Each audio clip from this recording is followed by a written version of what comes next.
અશોકભાઈ જીતુભાઈ છે. હું ધોરણ 11માં ભણું છું. મારી શાળાનું નામ છે સાવલી સ્કૂલ સાવલી. મારા પ્રોજેક્ટનું નામ છે લાઈફ સેલ્ફ ડિસ્ટ્રિક્ટ. તેનું કાર્ય છે કે વડીલો, મહિલા કે બાળકો કે કોઈ અપંગ લોકો એનો ઉપયોગ કરી શકે છે. જેમાં લાઇટ અને હોર્ન ગોઠવવામાં આવેલા છે. રાત્રે કોઈ અંધારામાં જતા હોય ત્યારે તેમાં આપણને લાઇટની જરૂર પડતી હોય છે. એટલા માટે એ લાઇટ ઓન કરીને આપણે જોઈ શકીએ છીએ આપણો રસ્તો.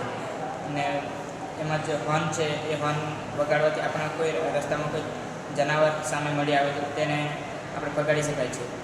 અને એનું ભવિષ્ય એવું છે કે એમાં આપણે જો GPS લગાવીએ અથવા તો કોઈ ઝાટકા લગાવીએ ત્યારે આપણને એ ઝાટકા જો એ પ્રાણી કોઈ આપણને મળી જાય હિંસક પ્રાણી તેમને ટચ કરાવવાથી દૂર જતા રહે છે.